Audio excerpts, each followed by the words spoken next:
कि पत्नी को केवल घर पर ही रहने दें, जब वो घर पर रहेंगी तो तुम्हारी सेवा भी करेंगे।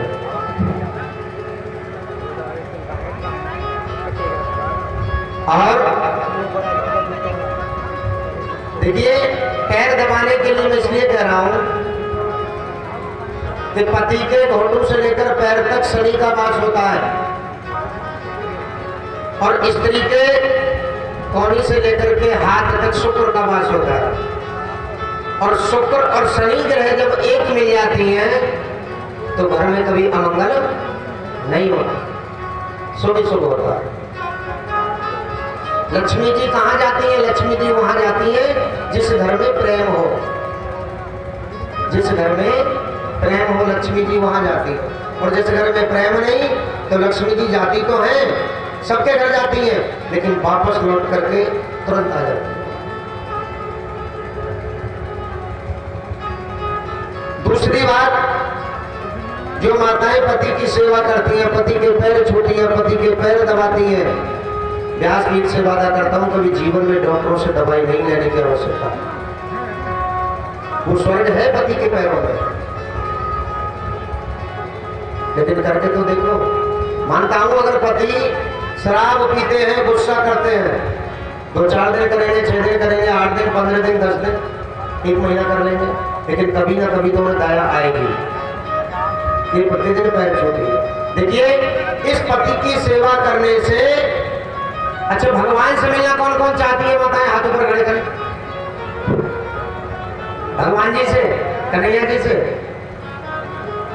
देखिए ऐसे नहीं मिलोगी। मैंने बताया था कि पति भी 2 हैं, एक तो प्राणपति और एक हमारे देह के पति, हमारे शरीर के पति। इस पति की सेवा करने से उस प्राणपति के दर्शन हो जाते हैं, लेकिन पति की सेवा करने से कैसे हो जाते हैं सुनिए। एक माता थी,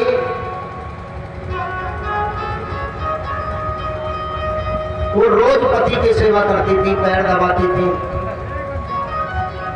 रोज प्रतिदिन पति के पैर दबाना, पति के पैर छूना। देखिए कथा सुना रहा हूं मैं कि इस पति के दर्शन करने से, अपने पति की सेवा करने से उस परम पिता के दर्शन कैसे होते हैं तुम्हारी समझ में आ जाएगी। मालिक से बंद करवा दो।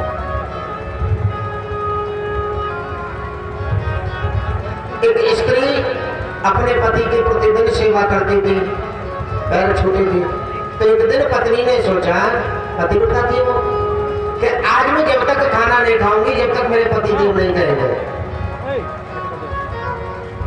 लेकिन पति देव ने कभी खाने के लिए नहीं बोला, कभी नहीं बोला। अब वो क्यों बोले जब नहीं बोला खाना खाने के लिए कभी? 1 दिन हो गए, 2 दिन हो गए, 3 दिन हो गए, 4 दिन हो गए, जब 1 हफ्ता हो गया तो भगवान कन्हैया ने सोचा कि अगर मैं टाइम पर नहीं पहुंचा तो हो सकता है मेरी माताएं कहीं मर ना जाए होगी। क्यों? कि इसके पति ने तो अभी तक बोला ही नहीं खाना खाने के लिए। खाना खाता है और ड्यूटी चला जाता है, वो शाम को आता है, पैर दबाने लग जाती है।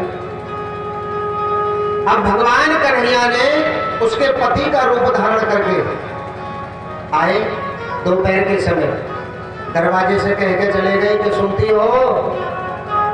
उसके पति की आवाज में बोली हाँ, तो मैं ड्यूटी जा रहा हूं, खाना खा लेना। अब तो खुश हो गई कि मेरे पतिदेव कहने लगे खाना खाने के लिए।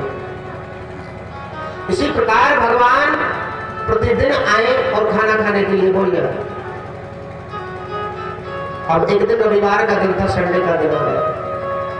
उनके पतिदेव कहने लगे कि आज हम ड्यूटी नहीं जाएंगे,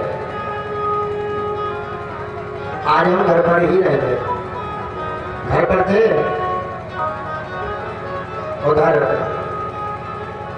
पत्नी पैर दबाने लग गई, पूरे दिन सेवा हो गई करते करते। लेकिन पतिदेव ने ये नहीं कहा कि खाना खा लो, क्योंकि आज तक आए नहीं। वो तो भगवान के जाते थे। अब वो बेचारी भूख से तड़प रही थी, बार बार देखे कि पतिदेव खाना खाने की न कह रहे यार। 1 घंटा हुआ, 2 घंटे हुए, शाम का समय हो गया। अब भगवान को ये पता नहीं था कि घर है। भाई साहब भगवान जी आए, वो तो रोज आते थे और आकर के फिर कहा कि सुनते हो खाना खा लेना। अब स्त्री ने सोचा कि मेरे पति तो पास में है, मैं सेवा कर रही हूँ, ये तुझसे कौन कह के गया। अब वो दौड़ी दौड़ी गई, जैसे ही भाग के गई तो दरवाजे से निकलते हुए मेरे नारायण जा रहे थे, मेरे गोविंद भगवान की। भाग करके पैरों में पड़ गई थी, गोविंद आज मुझे अपने पति की सेवा करने से तुम्हारे दर्शन हो गए। अगर मैं पति की सेवा ना करती, ये प्रतिज्ञा नहीं करती, तो तुम क्यों मेरे